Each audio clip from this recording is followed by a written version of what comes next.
Team 3, weather coverage you can count on.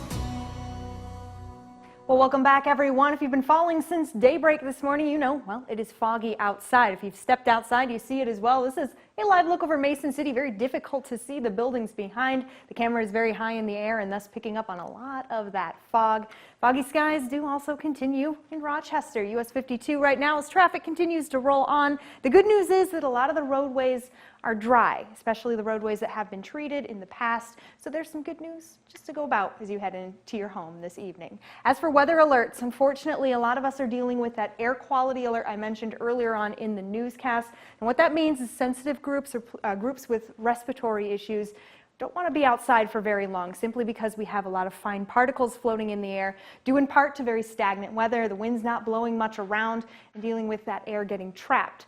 Now, as for the blue, you'll notice to the west, that is a dense fog advisory. Now, the chance for that moving eastward is there, so you're going to want to stick with the forecast, keep up with that, especially because visibility already quite low. Right now in Rochester at 1.7 miles of visibility, still at that 1 mile in Albert Lea, all of us not seeing the 10 we want to be at. The winds, as I mentioned, very calm and will continue to be as such, carrying on through the rest of the evening, which isn't going to help our fog situation nor the air quality situation. Storm Tracker 3 Doppler radar picking up on that cloud cover and the fog. Now we're going to zoom out here and we can see just straight to the west. This is what I'm tracking fairly actively. High pressure that's going to be moving towards us. And when it does, it's going to be bringing us some nice clear skies and thus that sunshiny awesomeness we talked about earlier on in the newscast.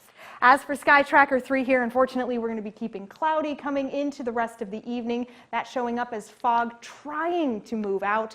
That's just not going to be the case. The clouds hold on very strong. By the time we get into early morning Friday, we finally see that high pressure move in. We get to enjoy some sunshine. Really looking forward to that. Current temperatures right now, not terrible, especially in Forest City at 27, and then we're seeing 24 in Mason City, 23 in Rochester. So we're going to be going down just a tad bit as we carry on through the rest of the evening and ultimately into the overnight.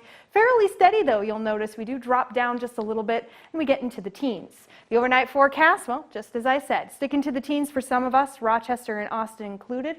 But we are above the average. The same can be said for tomorrow's forecast as we jump back into the lower 30s, dealing with that patchy morning fog and some cloud cover though. But check out the 7-day forecast. I think you're going to be happy. This is where the weekend is always in view, and what a weekend we have on the way. Check out Saturday, nearing 40 degrees with plenty of sunshine, cooling down as we enter into the next work week, but overall, not too bad. Just keeping a track on that fog for tonight and tomorrow morning. George and Katie, tossing things back to you. All right, thanks, Sarah.